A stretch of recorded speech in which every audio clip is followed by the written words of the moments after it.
It's called Mighty by Sarah Clark. Heavy are the boots that tread Scotland's soil, mighty the hands that would hold us under.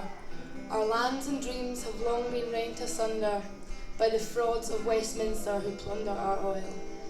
Trusting and cold are the poor of our nation, tending the bonfires that once were their lands, warmed by the flames of their own conflagration, lit in their names by the government's hands. Vast are the oceans of lies that surround us, many the voices which cry, we shall drown, but soon we shall rise with our riches around us, mightier than the hands which held us down.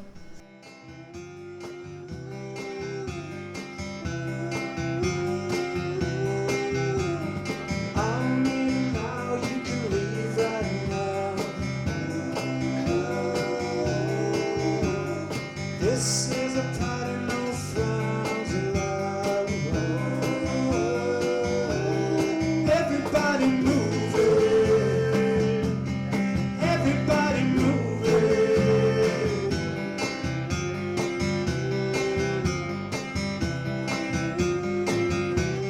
So far, we have made 1,500 phone calls, which is 75 hours of phoning.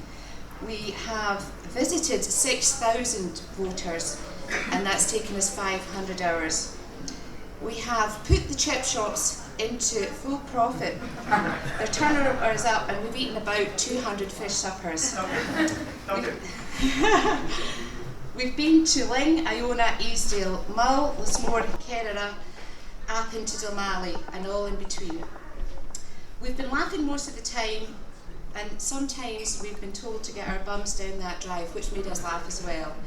We've sat in croft houses in Port Ramsey eating scones, and we've all gained an average of about a stone, I would reckon.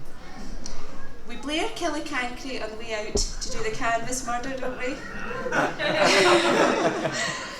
And we meet the yes voters, which is absolutely fantastic, and they love to see us. But I think we all agree the best part of our job is when we convert an undecided. We see the light coming on in their eyes, and we know that they're going to vote yes. Thank you very much.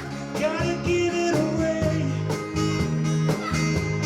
Someone had the big score. They figured it out.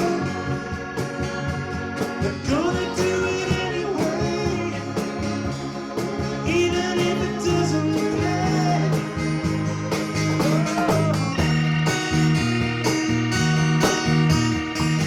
He's a rather eccentric character. And one of the things that Mick did was to drink too much and then to get ideas of other stations. So he said to Cameron, there's a bit of a gap, so I think I'll just go and play the piano for them. So Cameron said, oh, that's great. So he followed Mick up to the stage whilst they were getting the next set up. And the only thing that Mick could play on the piano was chopsticks. Anyway, the afternoon went on, and at last it was time to go. So in a fit of conscience, I said, could I have a ticket for the afternoon session, please? He said, you mean the evening session? I said, no, afternoon. He said, but it's finished. I said, no, I've just left it. He said, well, why do you want to pay? And I said, well, I got in without paying. It was a good afternoon, so I think I should pay. And he said, oh, how very honourable. We don't meet people like you very often. And I said, oh, thank you. And he said, but tell me, how did you get in? I said, I'm not going to tell you, because I may want to do the same thing tomorrow. He said, now look, I'm not going to have this nonsense. I will not stand for it. So I said, you want my money or don't you? So I threw my money in the thing and stormed off. Go to sleep, little baby. Go to sleep, little baby. Mama's gone away and your daddy's gonna stay. Don't need nobody but the baby. Go to sleep, little baby. A couple of days after the last cafe session, I saw in the Herald that the dead had moved from the obituaries to the front page.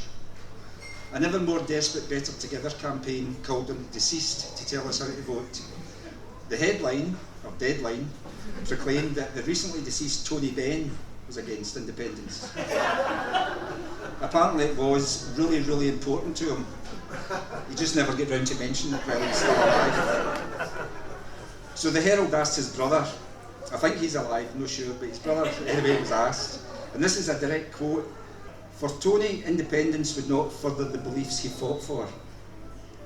Now I'm old enough to recall that names, like Sir Anthony Wedgwood Benn, and beliefs were things that he had two of. One idealistic and radical, almost revolutionary when in opposition, and another more conservative that he practised when he was actually in government. The statement continued, Tony was clear that the Labour cause was best served by staying together. And there you have it in a nutshell, the Labour cause. Nothing to do with saving the NHS or giving a nation of 5 million people the government they elect. Sod them, it doesn't help Labour. I can see where Jim Murphy gets it now. Incidentally, does anyone else find it quite strange that the Daily and Sunday Herald editions have got two different stances, one's yes and one's no? Do they set their clock at 5 to 12 on a Saturday night and suddenly become rational and caring? I think they've actually been quite sneaky, they're just hedging their bets. It's all very well supporting independence on a Sunday, and no fine well the votes on a Thursday. One thing that did amuse me was the way the staff at BBC Scotland were simply moved aside during the Commonwealth Games to let the real presenters from down south come up and do the programme. Well, what goes around comes around. If you spend 6 months on reporting Scotland, telling the world that the Scots aren't smart enough or big enough or good enough to run things by themselves, then you can't really argue when you get someone else to do your job during the Games. The biggest sporting event in 50 years in Scotland, and they'd never get anywhere near it. Hoisted by their own petard is the phrase that sprung to mind. On the plus side though, with all the BBC London staff up here, the staff at Pacific Q didn't have to reach so far to kiss their backsides for a couple of weeks. It really is one of the most surreal aspects of the referendum campaign that Alistair Darling, who as you may know resigned from the Faculty of Advocates just as began to investigate his conduct for flipping his second home 3 times in 4 years. Not only that, but he put the expenses for his accountant doing it on his parliamentary bill. And all this while living free in the Grayson favoured home at 11 Downing Street. And he's lecturing us in economics and morals. Alistair Darling, you've got one hell of a brass neck. He'll tell you it's gold, but it's brass. And then we had the Let's Stay Together video. I seem to remember last month talking about one of these, but credit to Dan Snow, he's nothing if not determined. We'd hardly finished wetting ourselves at the last one when he came up with another. He's assembled another group of our betters to make us feel flattered by them asking us to stay in the UK. This time though, he was able to call on someone who had made the grave error of already giving up British nationality and was now warning us against doing the same. Step forward, Sir Cliff Richard. Now, Sir Cliff renounced his British citizenship some time ago and became a Barbadian. He's a Barbadian, he doesn't even have a British passport. And it awfully pains him deeply that he can't pay tax in this country. And he doesn't want us to make the same mistake. He was in good company. Mick Jagger was in the video as well. I think it was 1969 that Mick left the country for tax reasons. He doesn't want to stay with England, apart from a holiday, but he thinks that we should. Maybe that's the solution. We could break free from the rest of the UK and go back for a fortnight every year and go on about how much we miss it. Dear old Mick, he's almost unique in being the only man to have completely lost touch with reality when he stopped taking drugs.